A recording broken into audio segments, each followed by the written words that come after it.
Bismillah, walhamdulillah, wassalatu wassalam ala rasulillah. So, getting ready here for Jum'ah, and just wanted to share some thoughts today that I had commented on earlier on my X account, on my Twitter account.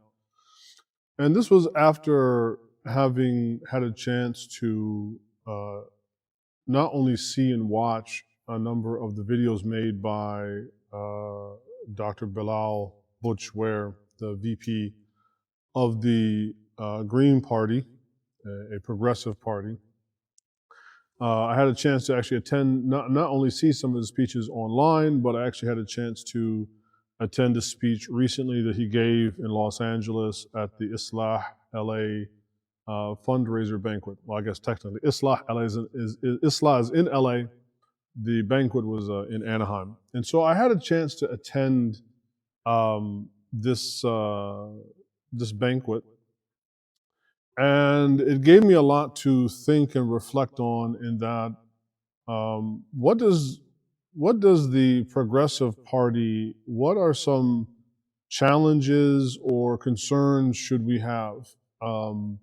Obviously, leading up to the election, Muslims were very concerned about what was happening with the Democratic Party and it kind of pulling off the veneer of liberalism and revealing itself really to be, the kind of the neocon party that it's always kind of been famous for. That, it's always been had a kind of forked silver tongue that when it wanted to, it could conjure up some of the, talking points or nomenclature, or it could affect its speech in a style that it might seem that they are quasi-progressive or quasi-liberal, but they are really kind of the other wing of the bird, right? With the Republicans, they're both neocon, they're both hawkish, war hawks. Whereas I think this time around, the Republican ticket sort of revealed itself to be perhaps a more oligarchical party, like the being oligarchs, like people like Trump and Musk and Peter Thiel and these other people that revealed themselves to be a part of that. Whereas I think the Democratic Party revealed themselves to be about, big brands. So of course they had Hollywood coming out and stump for them and had all the stars from the Avengers movies and, major entertainers and whatnot. And then, of course, there was the Green Party that had a lot of attraction for Muslims because of Jill Stein putting a Muslim in the second position there on her ticket. And that coming at a time when we were very much looking for any kind of outlet that would allow us to, as some would say, punish the Democrats for what they were doing, that they were funding, aiding and abetting a genocide, which they are. But I am concerned about maybe being also a little too sweet-talked by the Green Party in particular, and by progressive movements, right, in general. And so what I mean by that is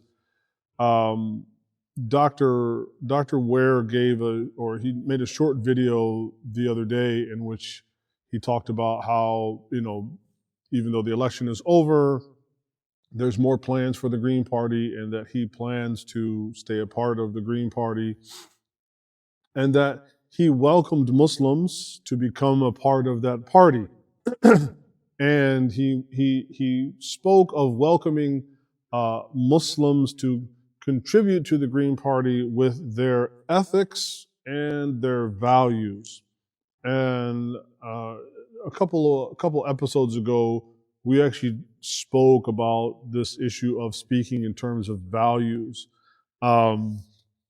It's a word that sounds very good. It connotes sort of things, but it really doesn't denote anything whatsoever. And so, as I wrote on my X account today, I said, I'm very suspicious of Muslims in the political sphere that or that have taken up political positions, regardless of what party that they're in, and then they talk about welcoming Muslim ethics and values, but they never speak about Muslim morality, right? And I think there's a very obvious reason why they don't want to speak about Muslim morality. So it's easy to talk about ethics, as I said in my account this morning. I said, the thing with ethics is that it can be spun to mean kind of anything, and it can be that same thing, that kind of connotation, no denotation type thing. You can speak of ethics in a way that can be done so in a way that you don't necessarily have to have any moral obligations along with any particular ethical positions, right? So what is it meant by welcoming Muslim ethics? Well, I mean, do we mean what, like Muslims work hard, or like what is meant by ethics, right? So that type of speech tends to be a bit foggy and not very precise. And then, of course, as I said, for values, values, you can think of it, I have an IT background, and so values are like variables. And those things can be interchanged and swapped out depending on, user input, or in our case, in this discussion, they can be swapped out for any kind of, real political expediency. Whatever the situation demands, those values can be changed. And of course, I think not only myself, but a great many people have been very disturbed and concerned by Dr. Ware's complete engagement and support of the LGBTQ agenda, particularly the trans part. I know that many Muslim parents are concerned about the intrusion of that particular agenda into public schools, because the situation being what it is, probably most Muslim children will attend public schooling because there's not enough Islamic schools, or the ones that are around perhaps don't meet, they're not up to snuff on their academic criteria, or they might even be priced out, especially if you wind up having more than one child. It can become an unduly economic burden to try and send 2-3 kids to an Islamic school.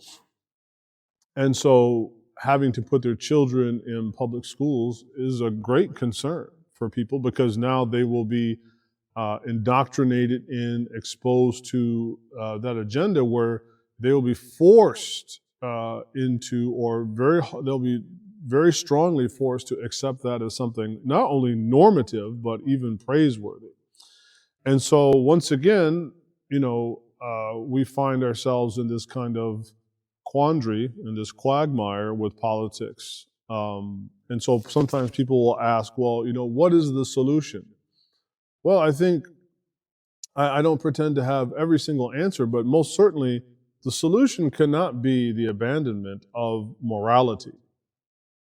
And so that's why I'm very suspicious of any Muslim politician that will, on one hand, speak in a very modular plastic language that can be, kind of recycled and refitted into any mold, but never speaks of the morality. And so in this case, I would ask Dr. Ware, if I were allowed, I would challenge him: how do you reconcile supporting trans this and trans that, or anything LGBTQ, with normative Islamic morality that would label these as major sins, as an abomination?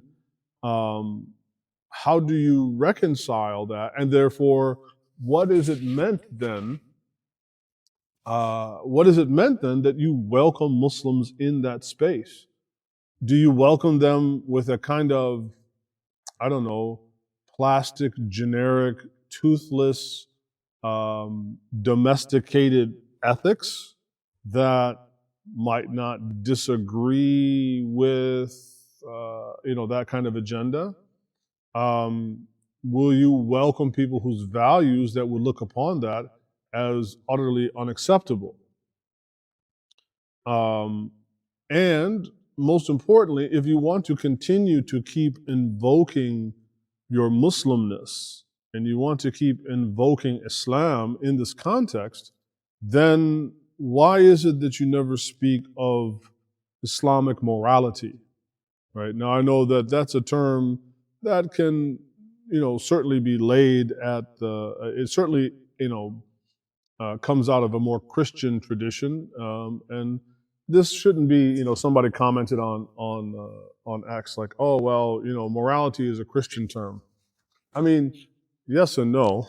I mean, we have things that Allah Ta'ala has commanded to do and forbidden to do, and so on and so on, and those would certainly constitute morality if we want to get down to an issue of istilaha, right, of nomenclature.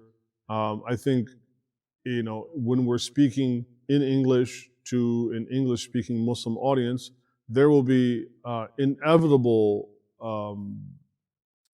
It's an inevitability that we will invoke some things that obviously have a strong Christian connotation to it. I think that's unavoidable, and not entirely necessary that we have to abandon this conversation in English for sake of some sort of more pure, Arabic/Islamic terminology. So that's my concern with the progressives, is that they're not interested in morality.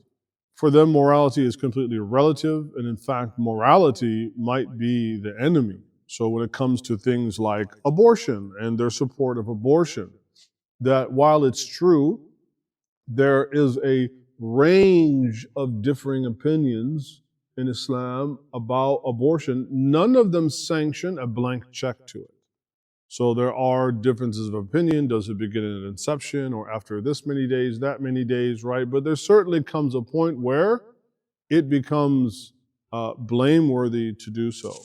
Secondly, to be honest, the conversation on abortion is not merely the conversation on aborting a fetus out of a woman's body, but it is a conversation that is connected to sexual ethics.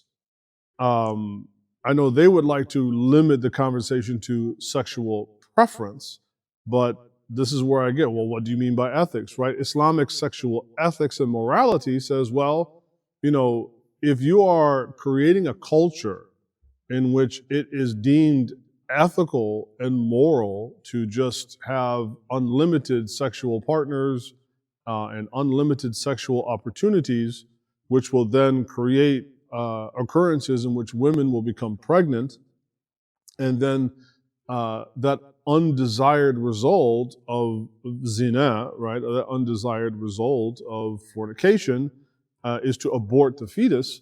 That's what I mean, that I'm very concerned that I don't even know if we could really truthfully rock it with a party like that wants to also have a kind of totalitarian control on the very questions that we can ask, how the questions are framed, and to what scope and to what limit we are allowed to bring our creedal beliefs and our moral beliefs as Muslims to bear upon those issues. That's like a real, I think that's a real problem.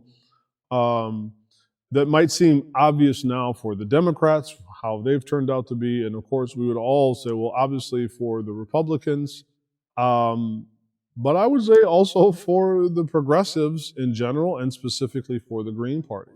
And so I don't see how you can legitimately want to claim the mantle of Islam and ilm and knowledge when you are trying to force Islam to accept something that not a matter of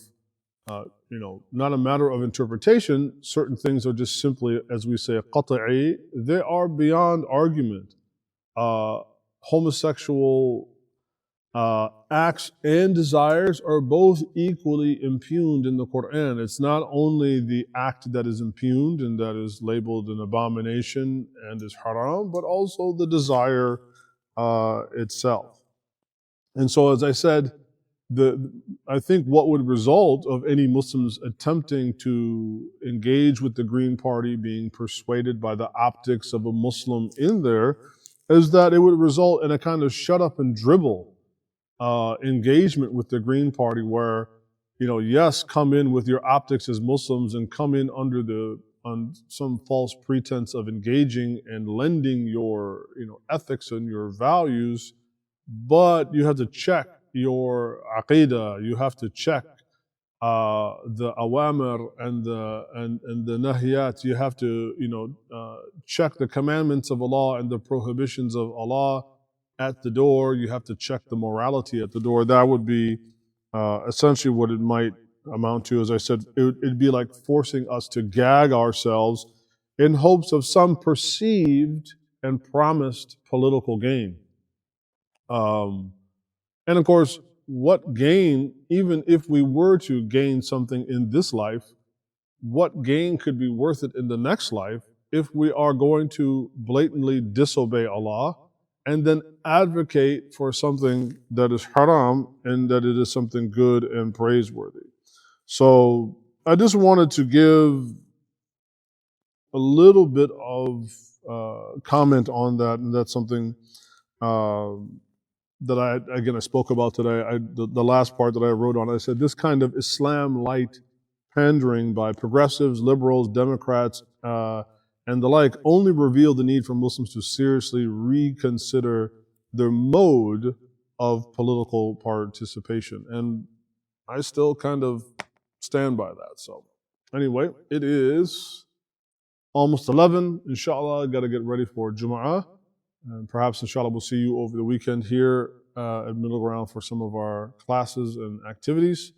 Jazakumullah khairan for also, lending your time, inshallah. And hopefully we can continue to have this conversation going forward and really figuring out what do we want from America, what is our political engagement going to look like, and whether it's red, green, or blue, are any of these really truthfully, options for us, or do we have to look at something even more grassroots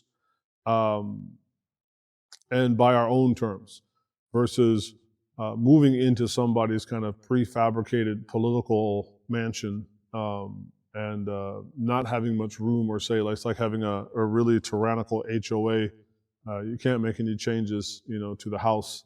It's got to fit the cookie cutter mold. So Jazakumullahu khairan. Inshallah, we'll see you in the next one. Assalamu alaikum.